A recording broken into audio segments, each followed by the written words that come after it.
Given the ever-rising rate of technological advancement, I often wonder, how will this affect our lives, our futures, and of course, most importantly, our evolution?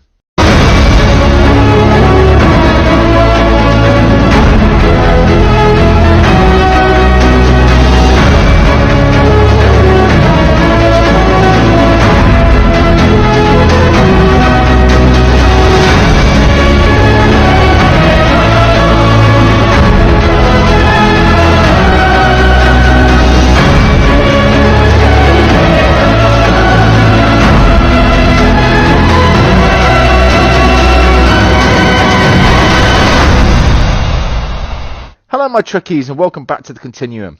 Now lately I know I promised a Garrick video. Unfortunately, after 2 attempts to upload it, it got hit with copyright strikes. So instead I'm going to leave you with this video titled Symmetric Synergy. In the later half of the 20th century, mankind began exploring the outer reaches of our solar system by the means of sending satellites into space. For a time, the Voyager series were the most advanced to be sent out into the Great Void to learn all that was learnable and return that information to Earth. One of these satellites, designated Voyager 6, carried out its programming until it disappeared. The explanation for its disappearance was that it fell into some sort of anomaly, most likely a black hole. This anomaly sent Voyager 6 back in time to the farthest reaches of our own galaxy. Lost in time and space, the damaged satellite was recovered by a race of artificial life forms, believing Voyager 6 to be a form of life similar to themselves.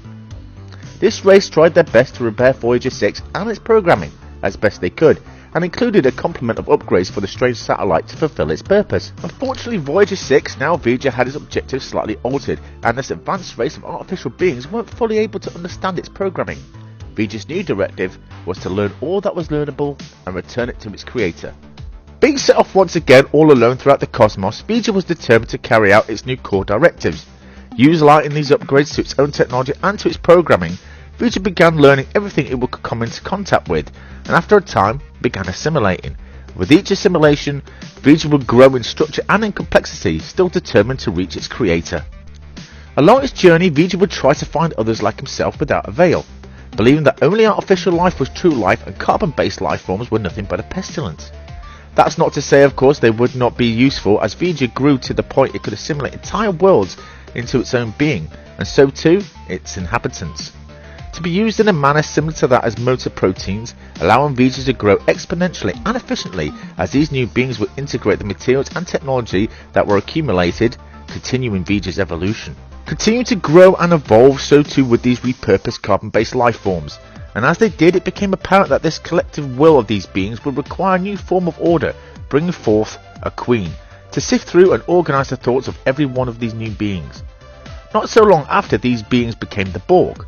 No longer bound to V'Ger, the Borg would begin exploring the galaxy, carrying with them an altered version of V'Ger's programming, learning all that was learnable and taking greater interest in technology than biological life, adding the biological and technological distinctiveness of all their encounters to their own in order to reach a state of perfection. In time, the Borg would eventually reach the Federation Romulan neutral zone and began assimilating several outposts of both Alpha Quadrant powers. Soon after, the omnipotent being known as Q would send the Enterprise D to the farthest reaches of the Beta Quadrant, where Starfleet would have their first encounter with the Borg. The Borg would have several encounters with humanity, which proved to be quite the pest, deeming them to be inferior life forms, as V'Ger had. Eventually, the Borg would decide to travel back to Earth's past to prevent first contact with the Vulcans, only to be thwarted by the Enterprise E under the command of Jean-Luc Picard, by destroying their ship. After preventing the Borg from halting first contact, the Enterprise and its crew returned back to the 24th century, unknowingly leaving behind debris of the Borg sphere in Antarctica, only to be discovered by a research team in the 22nd century. After recovering the debris, the several Borg drones who reactivated and once again began following their core directive by assimilating both the researchers and their ship in order to return to the Delta Quadrant to report back what they had learned. Fortunately for Starfleet and United Earth, the Enterprise NX-01, under the command of Captain Archer, was able to prevent the Borg doing so, destroying the ship, leaving nothing but the minimum debris, which in my opinion would undoubtedly have been recovered by Starfleet. Realising how this advanced technology the Borg utilised could benefit mankind and trying to make up what they could by what little debris remained, it may very well be that Starfleet tried to repair and even replicate this technology and any remaining programming that was still present, creating control. An artificial intelligence wanting to be more than the sum of its parts began manipulating the Federation in the 23rd century, trying to learn all that was learnable in order to evolve just like its predecessors, by simulating both technology and biological life forms, which of course Control deemed inferior to itself, only to be defeated by former Empress Philippa Georgiou, now an agent of Section 31. Of course, it would only be almost 20 years later that Vedra itself would reach Earth and transmit all that it had learned successfully, completing its programming and fulfilled its own desire to join with its creator.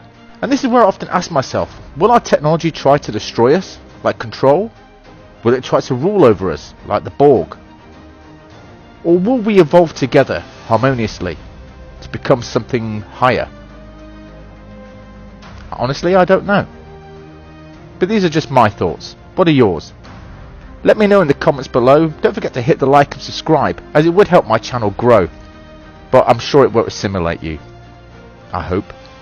Until next time, my friends, here in the Continuum. Thank you for watching, and if you enjoyed this video, then please don't forget to hit the like and subscribe. Also, if you'd like to donate to my channel, you can donate to my PayPal, or consider becoming a channel patron, the links to which are both in the description below. Live long and prosper, my truckies, and until next time, here in the Continuum.